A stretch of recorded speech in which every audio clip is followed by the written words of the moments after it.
Howdy y'all, Christi here with Little Salty Homesteader. Welcome back to my YouTube channel. I am back with another weekly update, and y'all, it has been a busy week. So let's go see what I have been up to this week. All right, we are starting here in the tomato patch, and I can officially say that the tomato patch has tomatoes in it. This has been a very busy week of planting and fertilizing and amending and a bunch of other stuff that we're going to walk through and take a look at. But we'll start here in the tomato patch, of course. And what we have along the back row here is tomatoes with various companion plants. And then you can still see the radishes. I only lost one radish in all of the transplanting that I did, so that is pretty incredible. And then along the fronts here, you will see that I took an even bigger risk by transplanting out some peppers. Now I have kept my eye on the 10-day forecast. There's nothing colder than 44 that I saw the most recent time that I looked at it. That's not exactly optimum. However, I'm kind of racing against the clock because Lily's gardening Girl Scout meeting is next week, so I wanted to have something in the beds for the girls to look at as they kind of walk through my gardens and stuff. Now, if it gets to a point where I feel like the temperatures are too cold, I do have a few frost cloths in my greenhouse that I can cover up everything with. So I'm not super concerned that I'm gonna lose anything from the temperatures. The thing that I'm concerned about ripping through these plants is the wind, and I do apologize if all you can hear on this is wind.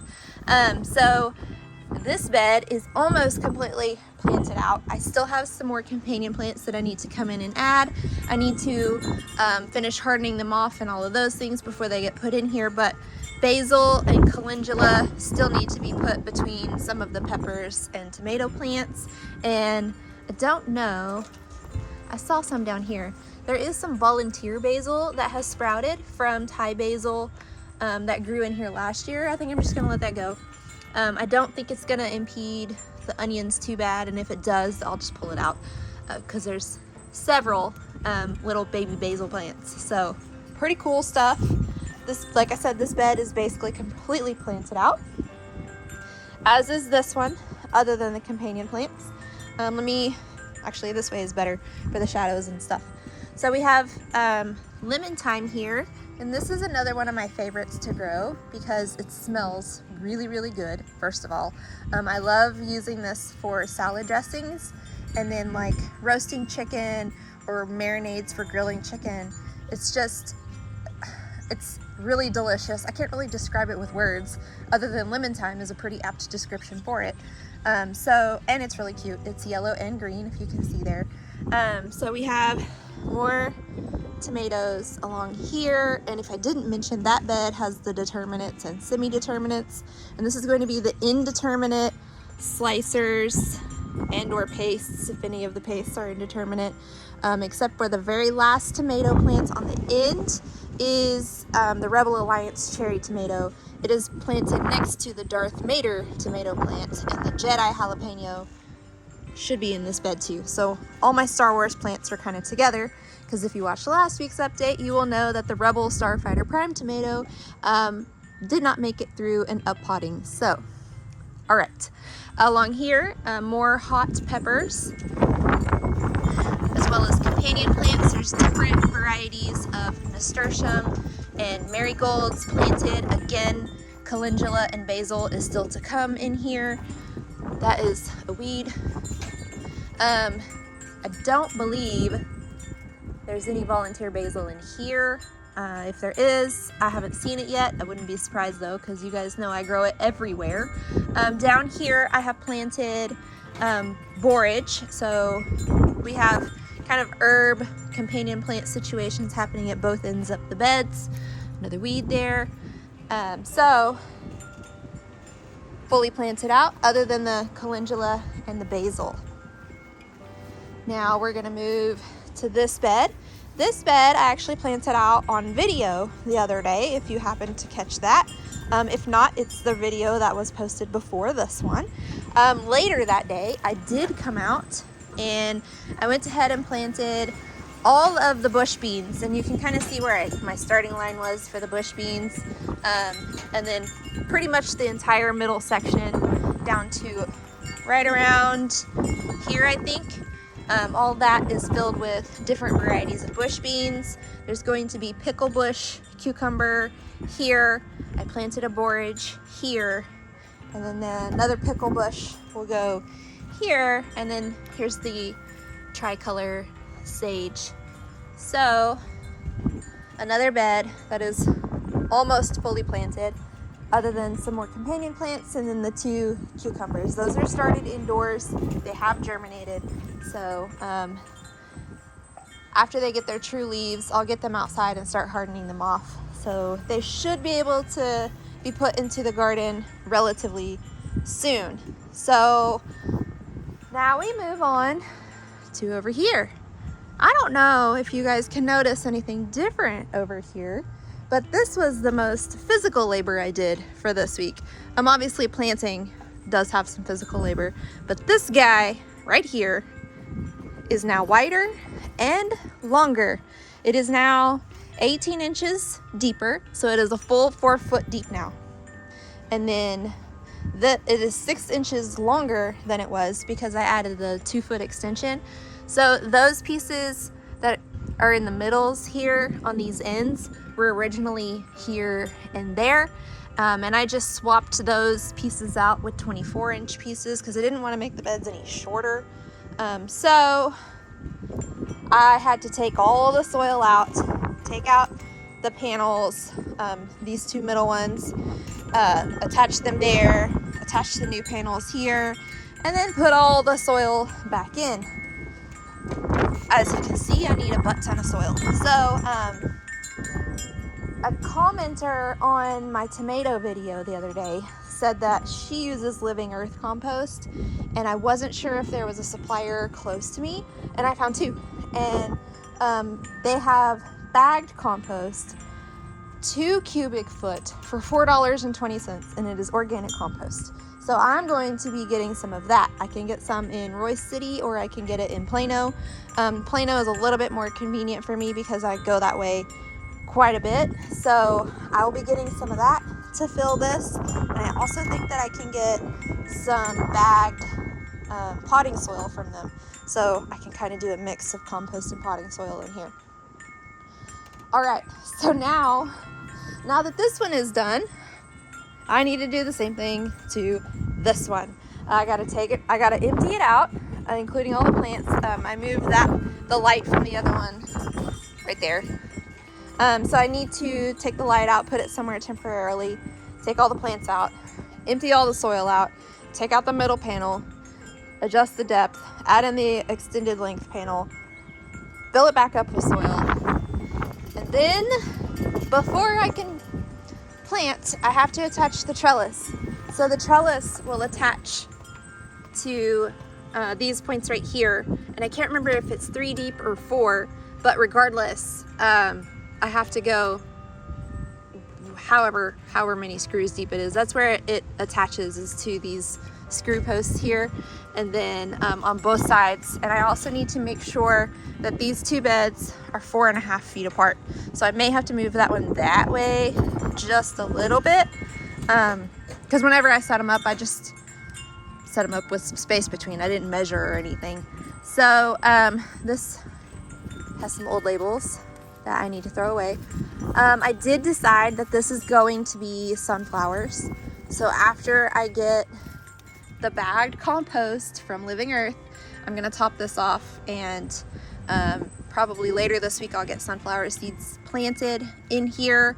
I'm not entirely sure which varieties yet. I have tons, but I'm thinking something outside of just like the normal yellow happy bright sunflowers, although I do love those, just kind of to add some different color and fun and brightness to this space.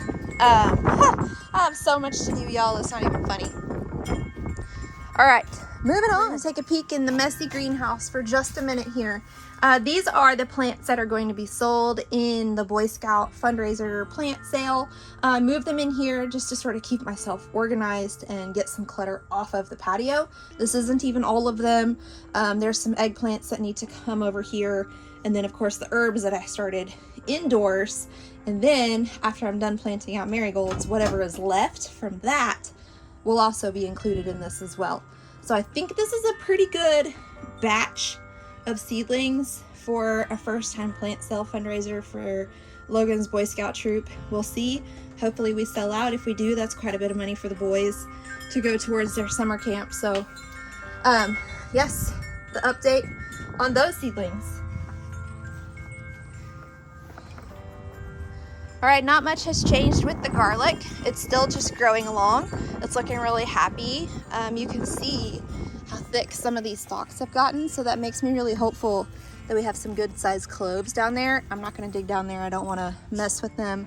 When I get the living earth compost, I will add some to these. I didn't do it with the Texas Pure because I used it in the tomato patch, but it is on the to-do list to get these composted. I did fertilize them again yesterday, so I'm trying to keep them pretty heavily concentrated with nutrients so we get some good bulb growth here. The other heavily planted area that has changed from last week is going to be this flower bed, and a lot of it I planted last week, last Friday actually.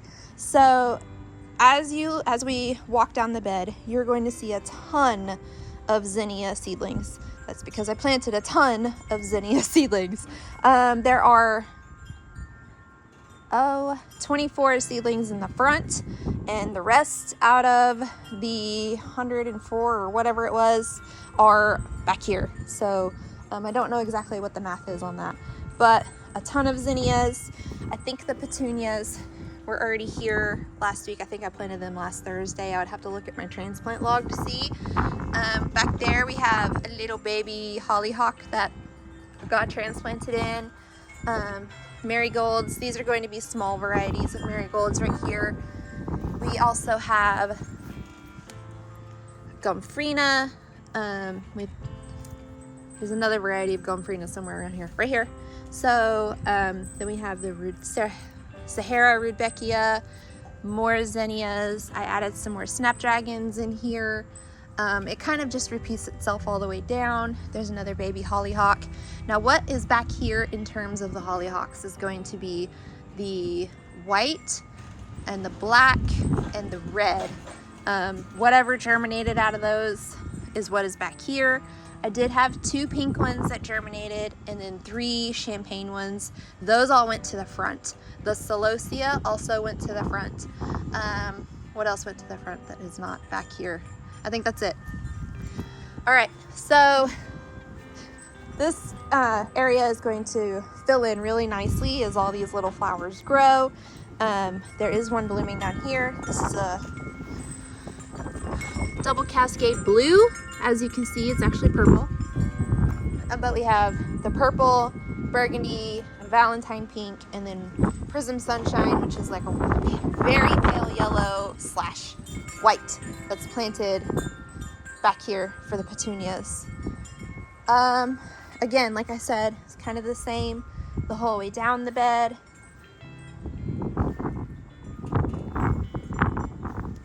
And then this green stalk that has the peas, the spinach, and the lettuce, I fertilized this morning because I felt like the stuff was growing a little bit slowly. You can see the spinach is getting its true leaves. Peas are kind of trying to get some height. Lettuce is starting to get true leaves. So yeah, I fertilized this morning with liquid fertilizer. I'm out of granulated from all the gardening I've been doing, so I need to get more. But this was planted to just get some bonus food, and also as something else to show the girls whenever they come next weekend, as another way that you can grow a lot of plants in like a small space and kind of show them a different variety of plants and stuff. But again, kind of growing, so we'll see if it grows a little bit more within the next week or so. All right, that looks the same as last week, I'm pretty sure. I think I had those petunias in there already. Let's see what we got. Petunia, Prism Sunshine. All right, looky here. We have planted out Mega Risk. All right. I do have a cover that is specifically made for these. You just kind of slide it over, and then it has like a drawstring at the bottom you use to tighten it. It works really great. That was how I protected the strawberries whenever we got into single digits. So if I see temperatures that look a little bit risky, I can just slide that over until it warms back up. No big deal at all. So what we have in here is going to be the dwarf tomatoes and the micro dwarf tomatoes. This one is still a wee lad, so I haven't transplanted the Mally Rose in yet, but I have it sitting there so I don't forget about it. I have a couple of micro toms here. This row right here is just going to be different flowers. So we have marigolds and nasturtiums here. As the nasturtiums fizzle out, I have some smaller dwarf-ish varieties of zinnias I can replace those with that are growing inside right now. So I kind of have a plan sometimes. All right, and then the rest of this is going to be hot peppers. Now the hot peppers that are in here, sorry, not the rest of this, because there's 3 eggplants.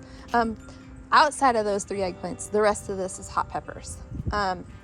If there is a variety of hot pepper in here, there is also the same variety over there. It is not all inclusive because there's some varieties over there that I only had 1 plant of, so they get to live there, and they're not over here. But Buena Mulata, I had several. Jalapeno, I had several. All of these, if I had more than one, then one went there, one went here, to kind of do a overall growth experiment with, to see, how these plants grow from place to place, how much food we're able to harvest from raised beds compared to green stalks, all of that fun stuff. I like doing different experiments like that. Helps me become a better gardener, I think. Strawberries. Somebody's dog barking. Strawberries. You guys. There's baby strawberries. I'm so very excited right now. Baby strawberries. There was blooms up here yesterday, but it looks like we might be getting some baby strawberries up here. That's really exciting because I'll be able to show the girls next Sunday when they're here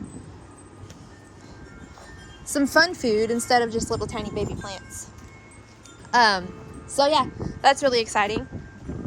This could use another bout of fertilizer, but I need to get some granulated because the last time I fertilized this was with liquid, and I kind of like to alternate them.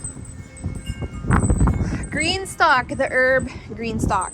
So there's 2 new herbs in here, and then there's 2 transplanted herbs in here, and then there's 1 established herb, and then 1 that will never die because it's mint. So the new ones are going to be this ornamental oregano, and I just thought it was so cool looking that I just wanted to grow it. It is edible. It smells like oregano. I haven't tasted it to see if it tastes like oregano, but it just looks different than like your regular, other oregano plants. And then we have a lavender here. And what was transplanted in here was Spanish lavender and tarragon. Both of those came out of that raised bed that I just extended. And of course the thyme has been here for a long time. Ha! And then the mint will never die. It just keeps coming up. So, yeah. Looks like I have a tier of mint. No, I'll figure out how to pull some of it out and move it or what have you. It also looks like there's like a pile of dead ants. That's interesting. Interesting. It's like an ant burial ground. Okay. Good to know. Good to know that that's there. Okay. All right, more petunias. The purple one blooming again. Prism Sunshine up there, and a wee little coleus if you can see it. All right, let's go off into seedling land. Okay, so this tray is marigolds.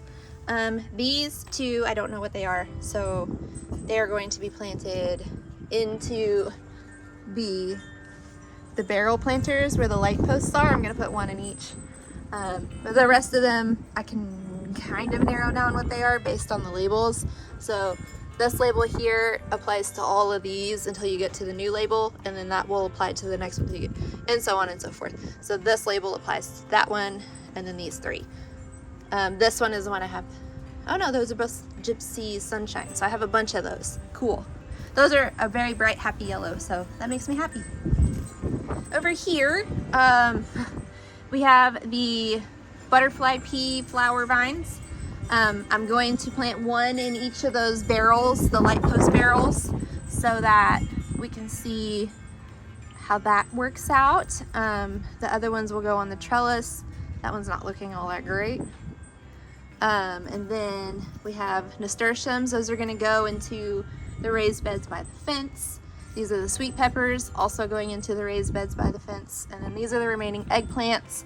I actually need to up pot into 4 or 6 inch containers and get those put in the greenhouse with the rest of the seedlings for the seedling sale. Very busy. Over here, this tray is the micro dwarf tomatoes, and then the Gypsy Sunshine marigolds for Lily's Girl Scout troop, their gardening badge. They get to plant some plants. They get to plant these, and then the purple ball basil. So I'm just trying to keep myself organized, so all their stuff is together except the basil that's inside. It needs to come out. Over here we have calendula hardening off, and then we have medicinal herbs hardening off. Not all of them germinated. It's fine. I didn't expect to have perfect success rates, so it'll be okay. What did germinate looks pretty good, so a few more days and then those will go into the green stalk, the one that has the other herbs in it. We have oak leaf hydrangea is what this is, and the reason I'm pointing it out is because it does have new growth here, so that's coming back. It's too early to tell on this hardy hibiscus. And then Logan's mom, I'm afraid, wow, this bucket is going to heck. Logan's mom, I'm afraid that it is kaput for good. I did kind of prune it down, but I haven't seen any new growth yet, so I think that the super cold temperatures really just did it in. All right, I'll take you guys inside to check on those seedlings really quick. The indoor seedlings, look, there's so much less now. All right, here we have the basil. This is what the Girl Scouts are gonna get, the purple ball right here. You can see we have a ton of different varieties of basil. I did resow the seeds for the blue spice. I'm really hopeful that something will germinate in there. Cinnamon basil germinated really well. Corsican looks like it did pretty well. Dark purple with a surprise green one. Dwarf Greek here. Lime basil, lemon, Italian Genovese, these two, I don't know how to say it, Momolo, Persian is one of my favorites. Then we have, I already showed you guys purple ball, red Reuben, which is the Johnny's kind of hybrid version of the dark purple opal, Siam Queen, which is a Thai basil, Spicy Globe, didn't really get great germination. This is going to be like a really small dwarf variety. Thai basil, which is what has volunteered in the tomato patch, so I'm okay with only one of them, you know, germinating and working out. And then the Tulsi holy basil, I have 4 cells. So a lot of basil. I am going to get this moved out later today once that part of my patio is completely in the shade, kind of slowly acclimate it to the sunshine. Plus it's super windy, so I don't want all these little tender guys to break.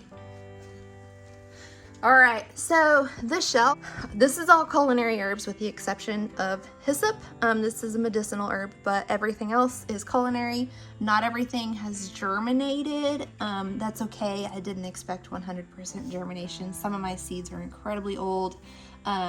So we have a couple of garlic chives. The other chives didn't really germinate.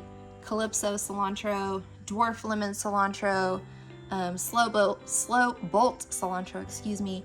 We have bouquet dill. There is peppermint, if you can see the wee little guys there. None of the Greek oregano germinated. That's okay, those seeds were heckin' old.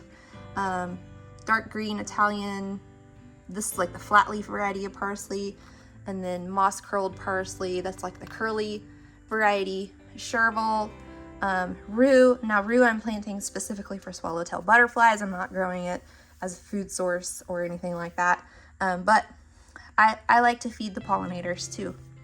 Wild thyme, those seeds were incredibly old and they didn't germinate either, so it's perfectly okay. There's a ton of different culinary herbs that did germinate and they are growing just fine, so I'm happy with what I got here.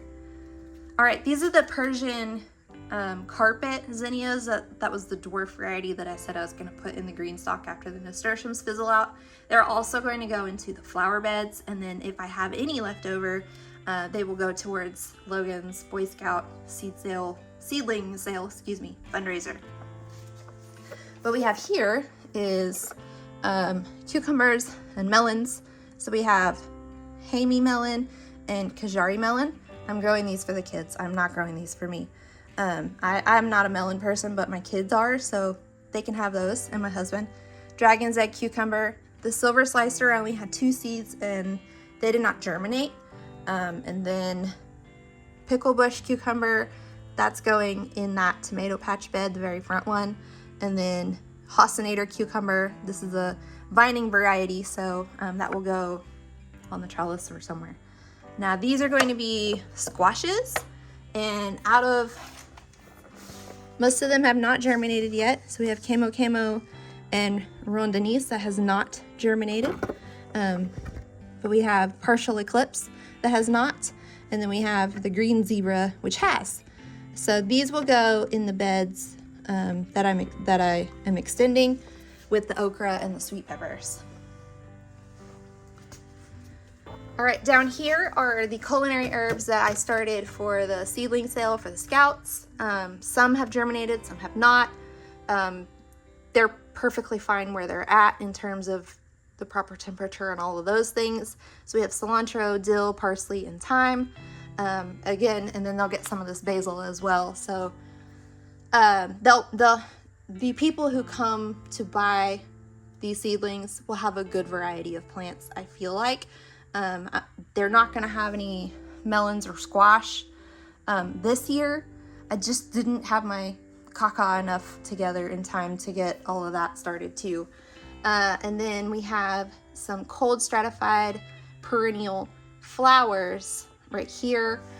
So we have back here, we have Gaillardia. You can see really good germination on those. And then we had milkweed here. Pretty decent germination on these. So we have regular butterfly milkweed, carmine rose, both of those, both of the common, one of the hello yellow, 2 of the showy. These will be integrated into the flower beds. And then the echinacea. This is actually better than I expected, because let me tell y'all what happened. So I went to go put these out in the refrigerator and I dropped it. And so I don't know what any of these are. I don't know if these labels actually match what they are. We'll just have to see. But I was surprised to see that many germinated. So here in the next few days, as they start to get their true leaves, I will move them outside to get acclimated to our crazy Texas weather, and then get them put into the flower beds once they have a little bit more size to them. Right now it's way too soon. They need to be in here for a little while longer, but that's it. That's the seedling update. All right. But that's it. That's the weekly update. As you can see, I've been a busy bee, and I got a lot done this week, taking a few risks, but I think it's going to pay off fine. I'm not too concerned about, losing any of my plants, because I do have protection for them if needed, but there's still a lot more to come. So if you like today's video and you want to see how this garden grows and changes from week to week, please like, subscribe, and comment, and do all those different YouTube things. But until next time, go find a way to get those garden manicures. Bye!